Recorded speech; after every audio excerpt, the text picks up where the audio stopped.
What's up, bitches? Let's talk about crime.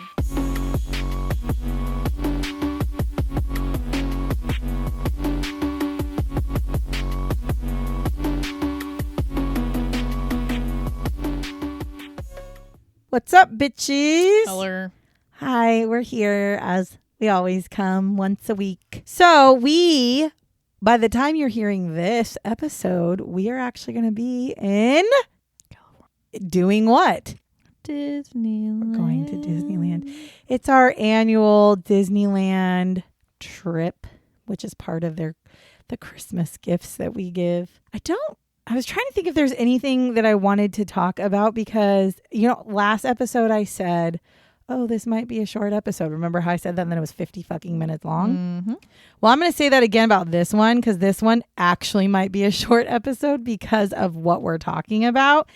There's information, but it's definitely not as informational as I thought it was going to be, but I really wanted to do this episode. So I guess we can get right into it. So if you don't remember, we had talked about how we were going to be doing episodes during the month of December that had to do with true crimes that happened in or on Christmas. Now, we also, if you don't remember, we also have changed the dynamics of our show and we do hauntings and spooky paranormal type things and we do unsolved cases. So this case or this story that we're going to talk about today falls into none of those categories. Krampus. Yes, we are talking about Krampus. Fucking knew it was going to be Krampus. We are talking about Krampus. Now, I'm going to start this off first by saying, if you have not seen the Christmas movie Red One, which has The Rock in it, I think it came out maybe last year or the year before. I highly recommend it. I'm a Christmas movie connoisseur. I love all the movies Christmas, but this one, the Red One, Christmas movie is actually really good. It's like action packed, so it's like an action kind of movie, but it is really good. But in that movie, Santa Claus's brother is Krampus.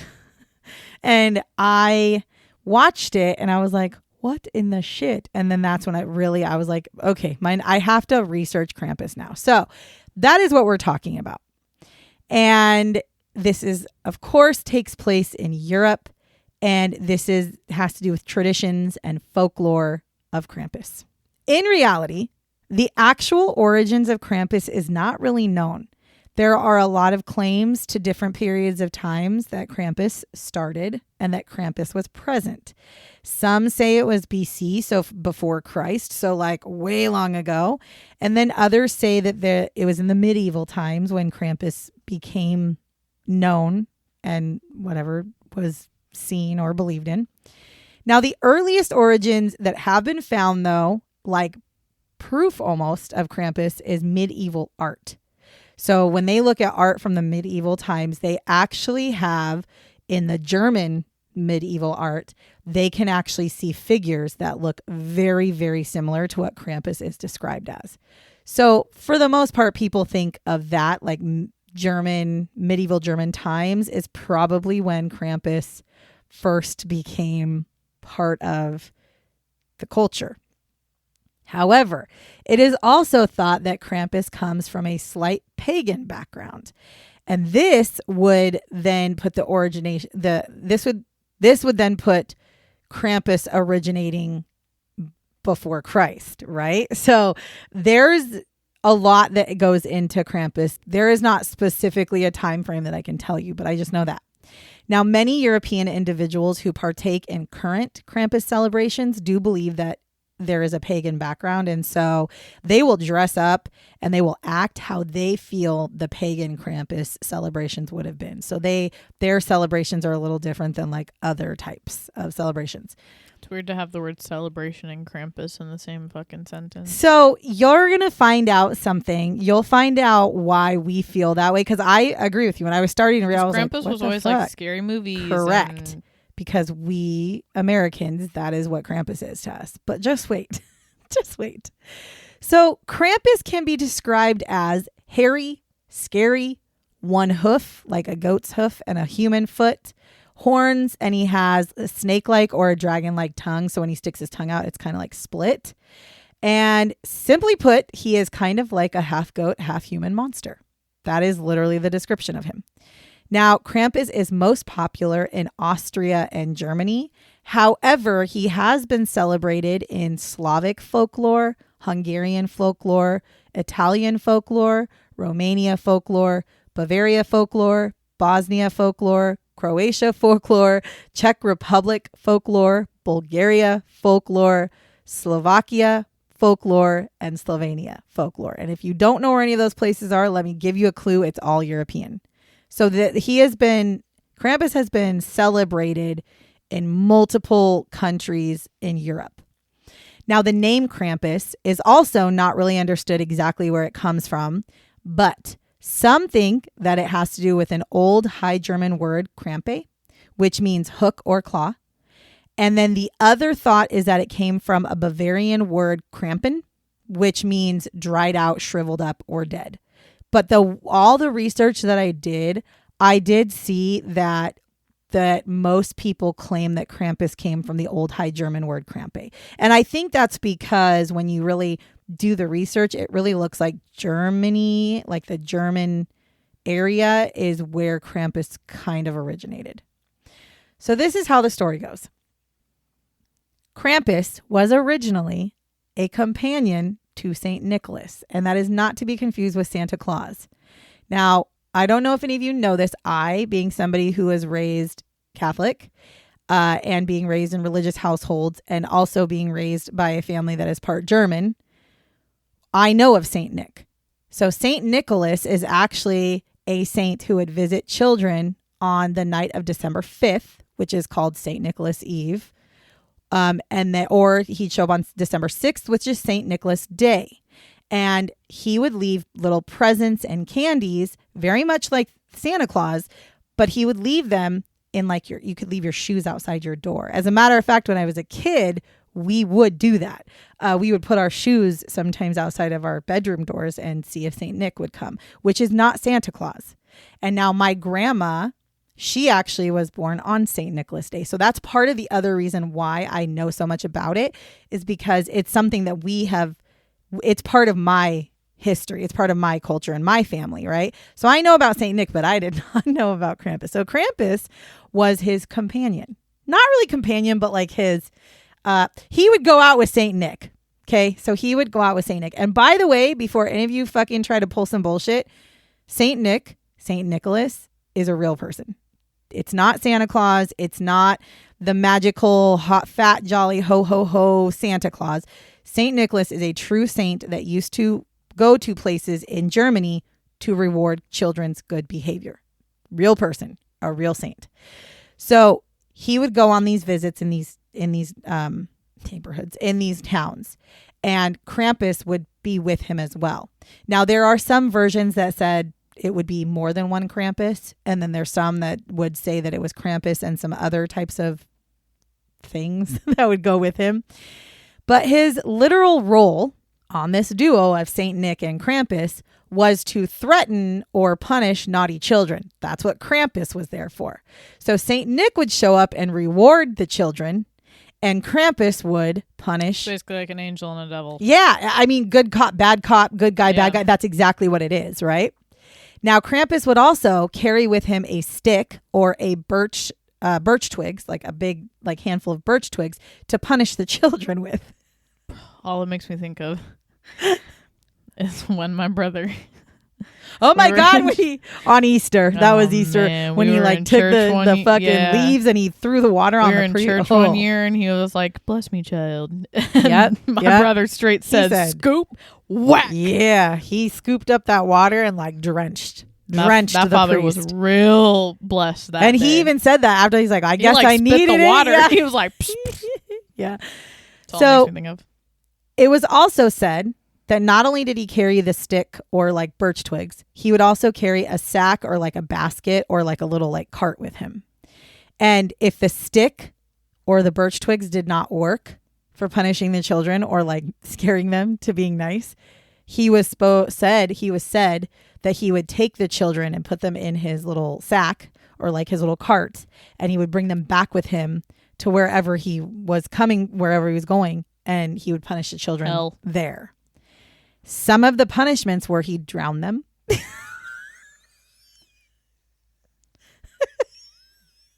So it's like you drown and then come back to life? Because I don't know how the fuck that's a punishment besides dying. No.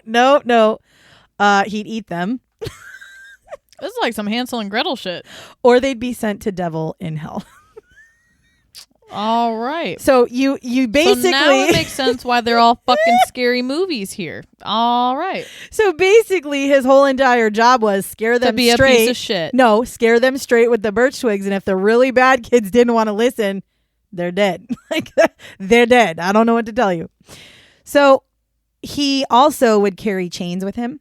And some had thought that this was like a representation of binding the devil to the Christian church. He would also walk around and like thrash his chains and make really loud noises to scare people, basically.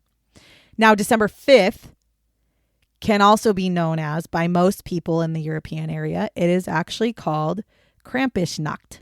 Now, Krampusnacht is Krampus night, but you know, it stands for Krampus night. Now, this is because on December 5th, that's when Saint Nick comes out. Krampusnacht is there too. And Krampus goes and this is when he does his work. And so what actually happens now, or actually even back in the day, when all this stuff, like in the early 1900s, on that night, so on December 5th, there would be men who would wear carved wooden masks, heavy furs, cowbells, and iron chains, and they would roam the streets looking for naughty children. It's like the Purge. It is like the Purge. Now, one of the things this may stem from is a pagan tradition called perkt. Now, this is when people would dress up in devilish perkt-like attire, and this would be two-legged, like humanoid goats with giraffe-like necks, and they would wear animal furs. And they would march down the streets, and this was known as Perktenlaufen. And this was, again, kind of an earlier form of what Krampus celebrations are now. And this is why people say, well, what Krampus is, how he did things, is very much from pagan holidays. Or not holidays, but pagan life. Now, this was done, though, this Perktenlaufen. I apologize. I know I'm butchering the fuck out of this, and I am so sorry. I am so sorry. So if any of you out there who are our listeners in Europe, specifically like Germany and Austria, if you want to like email me maybe how to say these damn words correctly, I apologize, but I'm doing my best. This was specifically done to ward off the evil spirits and mark the turning of the new year. So that is actually part of the reason why Krampus exists, is because he's kind of trying to get out the evil spirits and bring in a new year, a better new year. Now, one thing that is customary, though, is when you are enjoying the festivities of Krampus. So if you happen to be at a Krampusnacht parade, it is customary to offer Krampus schnapps, which is a strong distilled brandy. So if you find yourself near Krampus, maybe if you hand him a little bit of schnapps, maybe he'll leave you alone. I don't know. I've never been there. I couldn't tell you. Now, there are tons of festivities that involve Krampus. So there is a thing called Krampuslauf, which is a Krampus run. And this is when people dress up and as like different types of creatures. Right. And they oftentimes link this with drinking and eating and laughing and having a good time. They parade through the streets, and they actually will scare people who are watching them. And they will sometimes chase them, and they will be carrying brooms, and they will be carrying twigs, and they might actually hit you in like the legs with them. I actually saw a whole video of them, of this kind of like little run thing. And a lot of people sit there and watch, and they're very happy, but they'll come right up to your face, like a haunted house. They'll come right up to your face and get all up in your face and like scare you. And then they'll take their branches or their brooms and they'll hit you with them. And you're not good. They don't get in trouble because that's part of Krampus. You try to hit me with a fucking broom and I'm swinging. Now, during the early 20th century, Krampus sloth actually became even more popular. So it started way back and now it's become more popular, especially in Austria and Germany. And this also triggers Krampus to start making an international appeal. So it is now considered and protected as a cultural heritage to Austria and Bavaria specifically because it became so nationalized. This also opens up for something called Krampuskarten. So Krampuskarten is a holiday card that would be sent out. Now, these often were labeled Gruß vom Krampus, which is greetings from Krampus, and they would show things. So these are like cards. These are like cards that you would buy to like send to people, and it would be like Krampus stuffing kids in a bag, Krampus getting ready to hit kids with sticks, Krampus leading children away with chains, like, and it became like a big thing where people would send Krampus cards to people during this time. So basically you just send it to the person you fucking don't like. Maybe. That's what I was thinking. Now, in the 1930s, Krampus actually almost disappeared from existence. And this was due in particular to pressure from the church and politics in Germany. They felt that Krampus was devilish. They felt that it was like not devil worshiping, but they were definitely like, this is evil. And I'm glad they did not, because to be honest with you, again, if you know the history behind it, I don't think it was necessarily meant. Krampus was never supposed to be something devilish. Right. He was actually supposed to be, he's warding off evil. To be fair, he's eating children who are shitty. I mean, listen, for all the people that I've researched in my life, all the serial killers I've researched that are shitty kids and then turn into serial killers, if he would have eaten them, we would have saved ourselves a lot of fucking like problems, right? Yeah, but then we wouldn't be able to have a podcast. That's true. We wouldn't have a podcast. So by the 1950s, it actually starts a strong revival within different countries, and still to this day attracts thousands of people every year to these Krampus celebrations. In the early 2000s, this is when the Krampus comes to the United States. So it didn't. We as Americans did not really know about Krampus until literally 25 years ago. We did not learn about Krampus in the true form that Krampus is. Krampus was brought to the United States in horror films. So there's actually quite a few horror films out there that are Krampus. There was art that was created, but the art was very scary. And we do have Krampus parades actually here within the United States, but they are also not those same. You don't celebrate it the same way because we don't have the same attachment. We don't have the same cultural attachment. Not to say that people didn't come here from Germany and European countries and brought their tradition with them. I'm not saying that. But because we're America, we do things I feel like we always do shit completely wrong. We take somebody's thing and like Americanize it, right? Mm-hmm. So that's kind of what we did. Now in Styria, which is another European, not a country, but like a city, I guess, a root is given to families by Krampus. And I don't mean like a root, like an ROOT. This is RUTE. It kind of sounds like a twig. Kind of is what it sounds like. Okay. Now, this is painted gold and it is displayed in their house all year long. And what this twig is supposed to do is remind the children that they better behave because Krampus will be coming.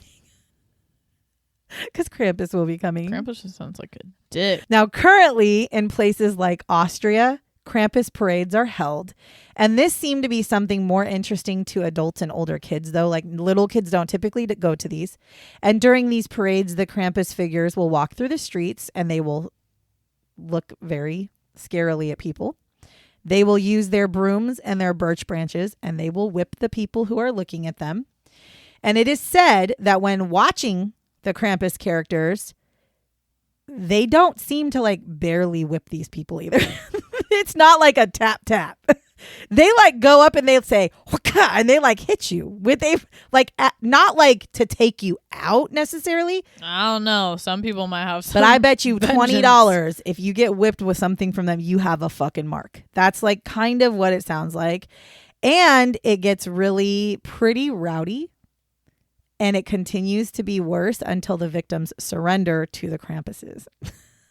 I mean, I definitely would have a list of people I could do that to. I'm just throwing that out there. Now, most people find this tradition very entertaining, and they'll gladly sit and watch, and they'll eat and they'll drink and they watch, but like from a distance, because I believe now I'm pretty positive that the only people they can actually whip or whatever are people who are right there, because they make these parades where when the video I watched, they had like those fence things up, like how to make a parade route. So they had to stay on the streets in the parade. And then there's onlookers who are on the other side of the fence. Those are the people that they went after. And those are the people they would whip. However, in that same video though, there are areas where they're celebrating afterwards, and the Krampuses are still walking around, and they sure as fuck whip the shit out of I saw it. This Krampus walks up to this guy who's standing there, and he whips the shit out of his legs.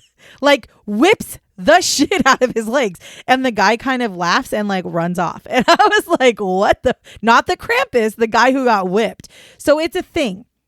It's a thing. And you know what's crazy is I saw, because Dad went to Oktoberfest in Munich, right? Munich, that's where he was at, right? So.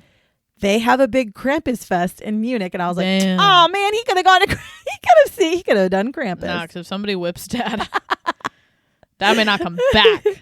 Now, most interesting is that Krampus is not the horror villain monster that we have deemed in the United States. He actually represents more of a winter guardian, if you will.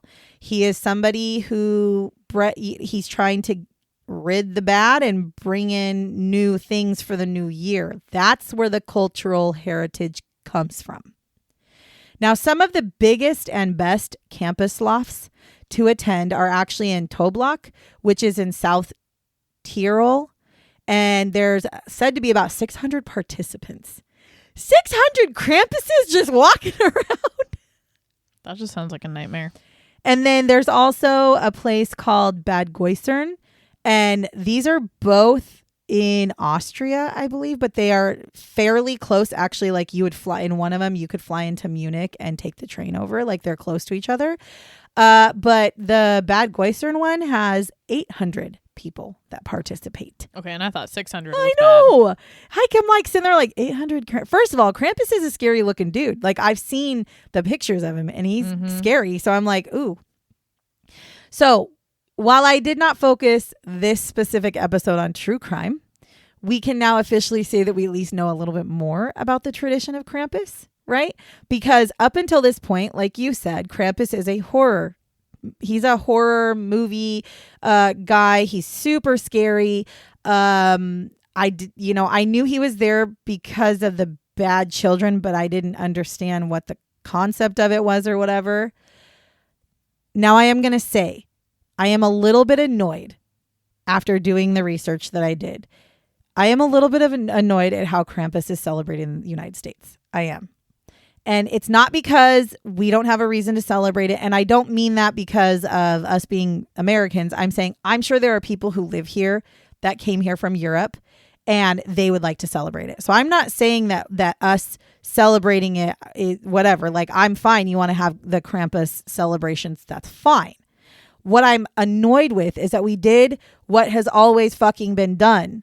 We took somebody's or something from a culture, fucking changed it, Americanized it, if you will, because that's really what we did, and made it into a horror movie figure. And super scary shit, where in reality, that's not, if you go to the European countries, that's not it. Yes, the kids are afraid of Krampus. But they're afraid of Krampus like the kids are afraid of the Grinch here, right? Like you see the videos of kids who when the Grinch comes to their house, they start crying and they're scared. You can see that they're afraid.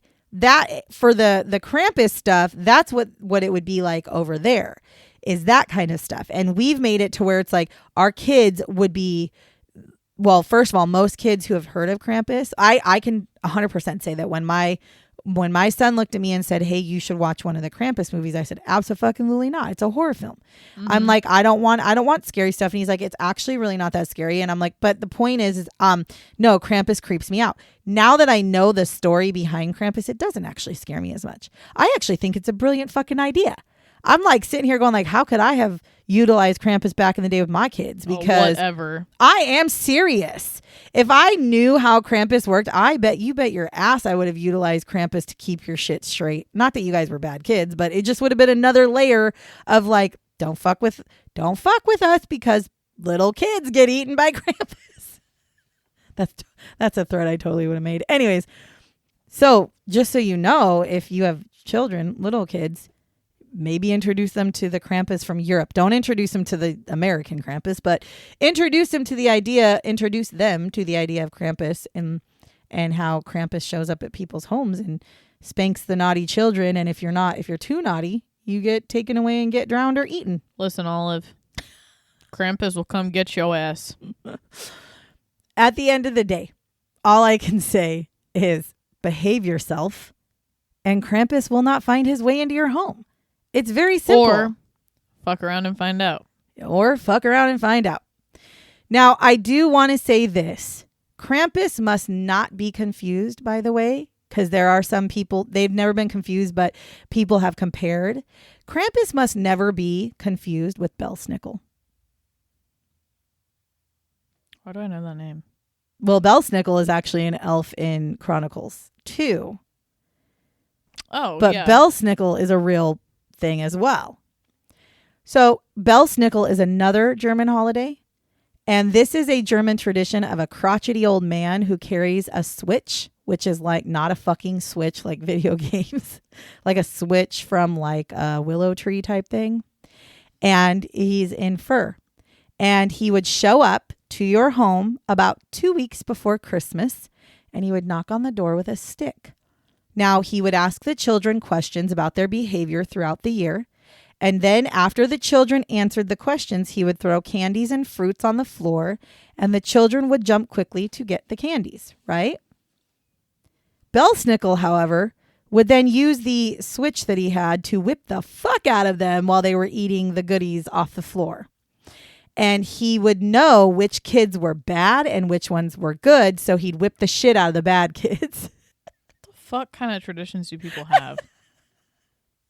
So just a little bit of bonus FYI for you. You can't confuse Belsnickel and Krampus, even though their intentions are the same. Punish the bad children. And they both carry like sticks or twigs to whip the shit out of the bad kids. What do we say though? All the time. We say we lack discipline in this world. Maybe it's not the world. Maybe it's just the United States that we lack discipline, because clearly, I mean, in Germany and Austria and the European countries, they're whipping their kids with switches and brooms and twigs. I mean, maybe they're not anymore, but tradition says they should be. No, fuck that.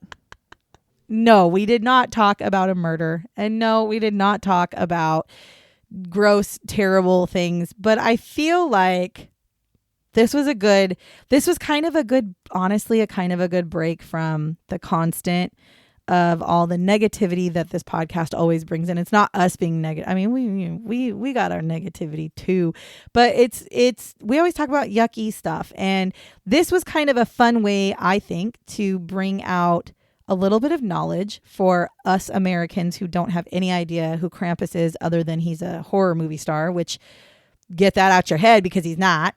It gave us a little information of who Krampus is, where he started. I mean, the fact that the tradition goes all the way back to Saint Nick blew my mind. I did not realize that he was connected to Saint Nick in that way. I knew he had to do with punishing children, but I didn't know why.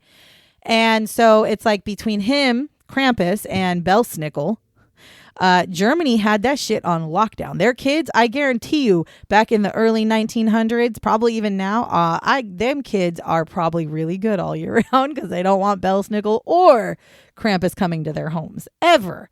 Anyways, what do you think? What do you think? Krampus kind of fucked up, not gonna lie. Why? Because he eats children that are nasty? It's like a Hansel and Gretel shit. Well, Hansel and Gretel. Well, behave yourself. If you just go on the naughty list if you don't behave yourself. What the fuck? You don't need some guy coming and sure, eating you go on the naughty list if you don't behave yourself. But what happens if you're really, really naughty? Nothing happens to you. So in Germany, something happens if you're really, really naughty. That's all I'm saying. Like, I'm just saying. But again, like I said, please understand that I know nothing about Krampus other than what I could research. And to be honest with you, there was a lot of different research, a lot of overlapping things that I was like, I'd read it in 3 different resources one way, and then I'd read 3 other resources a different way, and they're saying different things. And so I just kind of pieced together what I could about Krampus and who he is. What I do know is this. Someday in my life, I think I want to go to a Krampus loft. I really do. I think I want to go to a Krampus loft.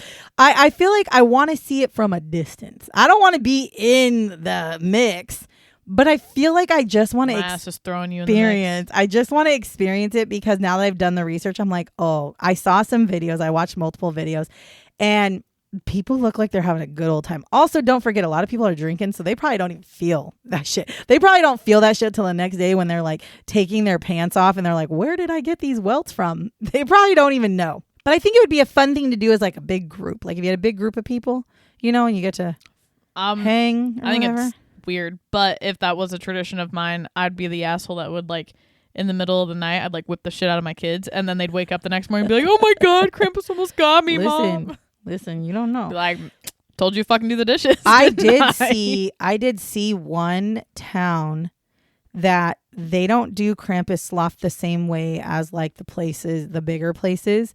They do like an actual town parade, and these guys were scary. They don't attack anybody or anything, but they do like, they have fire. Like they'll be walking around with fire and like they'll like swing the fire towards you, and they have chains and they like shake the chain. It's almost like seriously like a haunted house. Yeah. But the difference is they're allowed to touch you. That's why I don't go to haunted houses, especially the ones that can touch you. Because if you or the haunted mazes, you fucking touch me and I'm fearing for my life. One of 2 things are going to happen. Either A, I'm going to fucking like run in place because apparently that's what I do when I get scared. Or B, at this point in my life, I might just start swinging.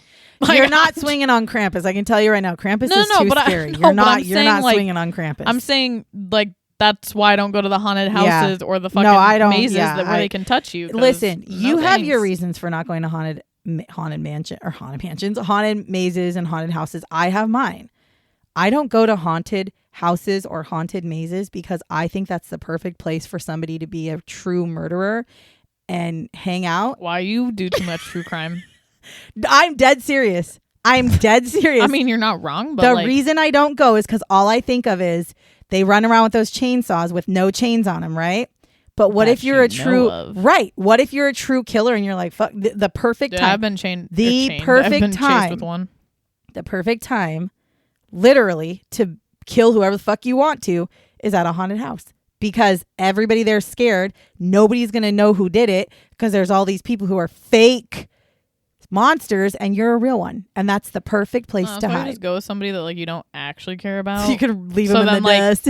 If all of a sudden you see like real blood, you're like, ah, fuck. And then you're just like, here you go, buddy. Here's your, save me. Here's your body. Especially the mazes, because the mazes you get lost. Yeah. And that to me, it's dark. Typically, I would say it's typically dark and there's typically no lights. Right. And that to me is where I'm like, that's where people go missing. If I had to do like a where they touch you, I'd rather do a haunted house than a haunted maze. Me too, because at least in a haunted house, there's normally people all around. But in a haunted maze, you get stuck somewhere and all of a sudden... I'm going to tell you right now, if I'm in a haunted house and you're trying to fucking kill me, I'm grabbing whatever the fucking closest decoration But that's what I'm saying is, if you're in a haunted maze though, I mean, you think about it. If you're in a haunted maze, you get separated from your group, all of a sudden Johnny B. Killer comes out and fucking cuts you in half and leaves you there and nobody knows like he was there.